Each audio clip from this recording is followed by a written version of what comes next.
नमस्कार दोस्तों, मैं सत्यम मिश्रा आप सभी का टीचिंग लर्नर्स के यूट्यूब चैनल पे स्वागत और अभिनंदन करता हूं। दोस्तों ये जो चैनल है टीचिंग लर्नर्स आपकी सेवा में दोस्तों हमेशा तत्पर है। चाहे आप एग्जाम संबंधित कोई न्यूज़ हो दोस्तों, वो भी आपके लिए उपलब्ध कराया जाता है और इसके अलावा टीचर्स एग्ज़ाम की तैयारी भी इस चैनल के जरिए करवाया जाता है।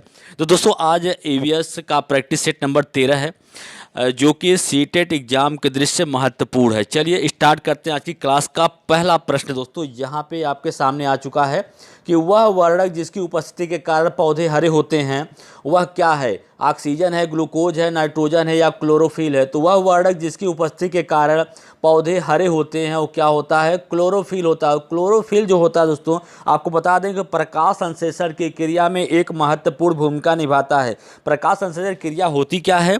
प्रकाश संश्लेषण क्रिया वो होती है जिसके द्वारा पौधे जो होते हैं अपने भोजन का निर्माण करते हैं, वो प्रकाश संश्लेषण की क्रिया कहलाती है। चलिए आगे चलते हैं प्रश्न संख्या नेक्स्ट पे कि आर्सेनिक से जल प्रदूषण की समस्या सर्वाधिक कहाँ पे होती है। जल प्रदूषण की समस्या, जल प्रदूषण के कारण दोस्तों विभिन्न प्रकार की बीमारियां होती हैं। अगर हम दूषित जल का सेवन करते हैं तो उससे विभिन्न प्रकार की बीमारियां जन्म लेती हैं, जैसे आपका पोलियो हुआ, पेचिस हुआ, ठीक है। तो ये सभी क्या होती हैं, जल प्रदूषण के कारण फैलने वाली बीमारियां होती हैं। तो आर्सेनिक से जल प्रदूषण सर्वाधिक कहाँ पे होता है? हरियाणा, राजस्थान, मध्य प्रदेश या पश्चिम बंगाल। तो आर्सेनिक से जल प्रदूषण सबसे ज़्यादा कहाँ पे होता है? पश्चिम बंगाल में होता है। चलिए आगे चलते हैं प्रश्न संख्या नेक्स्ट दोस्तों कि सूर्य के सबसे निकटतम ग्रह कौन सा है? पृथ्वी है, मंगल है, बुध है या बृहस्पति है। तो सूर्य से सबसे निकटतम ग्रह दोस्तों कौन सा है? बुध ग्रह जो है सूर्य से सबसे निकटतम ग्रह है, ठीक है।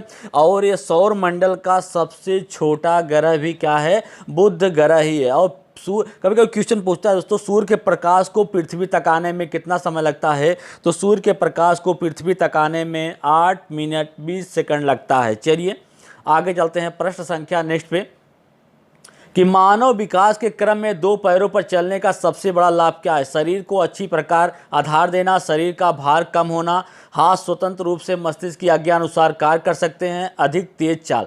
तो मानव विकास के क्रम में 2 पैरों से चलने का सबसे बड़ा लाभ ये होता है कि हाथ जो होते हैं एकदम स्वतंत्र होते हैं किसी भी कार्य को करने के लिए। कहने का मतलब यह है कि हाथ स्वतंत्र रूप से मस्तिष्क के आज्ञा अनुसार कार्य करने के लिए दोस्तों हमेशा तत्पर रहते हैं कि मस्तिष्क जैसा आदेश देता है उस तरीके से हाथ जो है वो काम करता है। कहने का मतलब है स्वतंत्र होते हैं।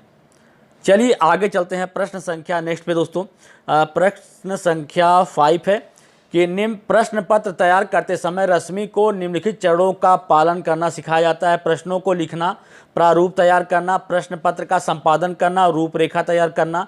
तो अनुसरण किए जाने वाले चरणों का सही क्रम आपको बताना है। सबसे पहले किस चरण का अनुसरण करना है? उसे सबसे पहले जो चरण है उसे क्या करना है? प्रारूप तैयार करना। सबसे पहले प्रश्न पत्र का प्रारूप तैयार किया जाएगा, फिर उसके बाद प्रश्न पत्र की रूपरेखा बनेगी, फिर प्रश्न पत्र क्या होगा? लिखा जाएगा, उसके बाद उसका क्या होगा? संपादन होगा। इस टाइप से इस प्रश्न का राइट जवाब क्या होगा?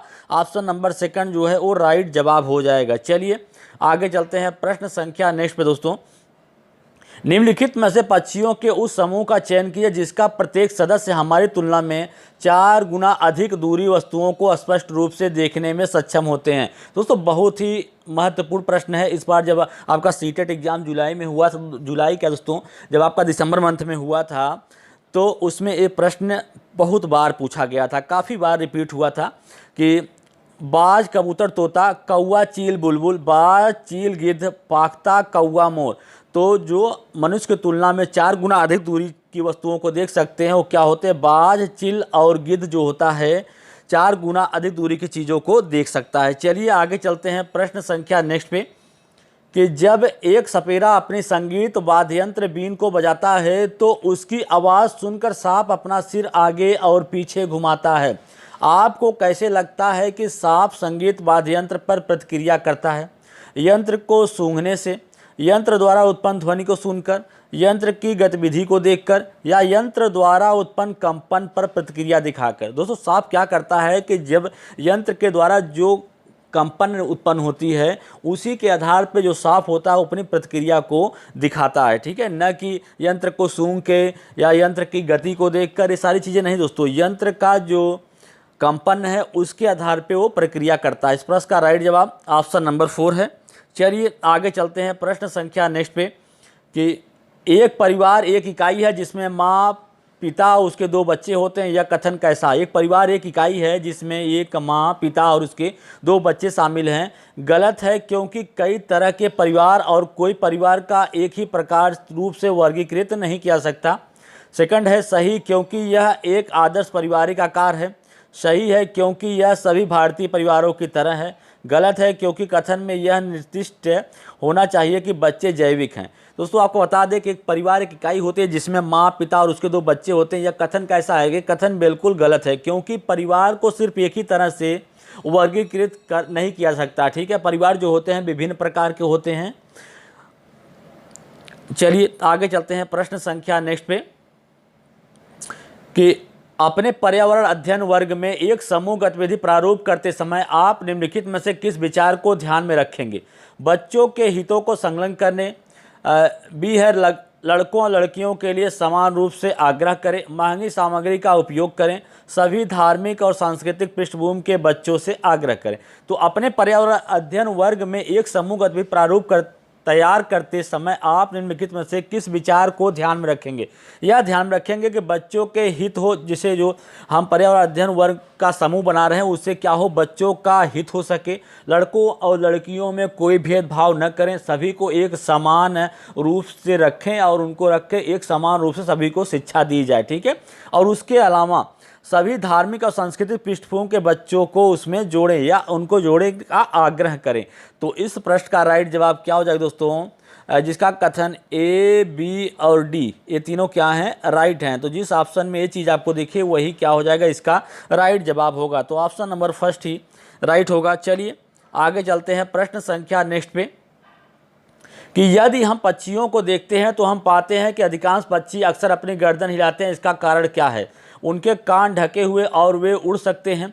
पक्षियों की 2 आँखें होती हैं। उनकी आँखों एक समय में 2 अलग अलग वस्तुओं पर ध्यान केंद्रित कर सकती हैं। अधिकांश पक्षियों में आँखें स्थिर होती हैं और हिल नहीं सकती। दोस्तों सबसे मेन कारण यही होता है उनके बार बार गर्दन हिलाने का कि पक्षियों की जो आँखें होती हैं, उनकी जो पुतली होती है वो क्या होती है? स्थिर होती है। वो किसी भी चीज़ को देखने के लिए ही बार बार अपनी गर्दन को इधर उधर या आगे पीछे करती हैं। चलिए आगे चलते हैं प्रश्न संख्या नेक्स्ट पे कि पर्यावरण अध्ययन पाठ्यपुस्तक में प्रयुक्त भाषा तकनीकी और औपचारिक होना चाहिए, बच्चों की रोज़मर्रा की भाषा से संबंधित होनी चाहिए, बच्चों को समझना संक्षिप्त और कठिन होना चाहिए, परिभाषाओं पर जोर देने के साथ साथ औपचारिक होना चाहिए। दोस्तों जहाँ पे परिभाषाओं की बात आ जाए, परिभाषाओं पे जोर देने की या रटने की बात आ जाए, उस ऑप्शन को आप तुरंत गलत काट दीजिए। बच्चों को समझाना संक्षिप्त और कठिन होना चाहिए, ये गलत है दोस्तों, कठिन शब्द। ठीक है, बच्चों की रोज़मर्रा की भाषा से पर्यावरण अध्ययन की जो पाठ पुस्तक हो बच्चों की रोज़मर्रा मतलब जो रोज़ प्रतिदिन यूज कर रहे हैं या उपयोग कर रहे हैं वैसी भाषा से संबंधित उनकी पाठ्य पुस्तक में प्रयुक्त भाषा होनी चाहिए ताकि उनको समझने में आसानी हो। चलिए आगे चलते हैं प्रश्न संख्या नेक्स्ट है दोस्तों कि एक शिक्षक अपने छात्रों को विभिन्न जानवरों के चित्र देता है और उनमें उन जानवरों के चित्रों में रंग भरने के लिए कहता है जो उनके घरों में नहीं रहते हैं। ठीक है, इस गतिविधि का उद्देश्य क्या करना है? रचनात्मक अवलोकन, वर्गीकृत कौशल या आंकड़ों का समूह करना। तो उपरोक्त में से कौन सा सही है? तो दोस्तों सबसे बड़ा ए है कि एक शिक्षक अपने छात्रों को विभिन्न जानवरों के चित्र देता है ताकि बच्चा जो है उसके रचनात्मक अवलोकन और वर्गीकृत कौशल का विकास हो सके। तो इस प्रश्न का राइट जवाब क्या हो जाएगा? ऑप्शन नंबर, ठीक है, तो इसका ऑप्शन नंबर सेकंड सही होगा दोस्तों। चलिए आगे चलते हैं प्रश्न संख्या नेक्स्ट देखते हैं।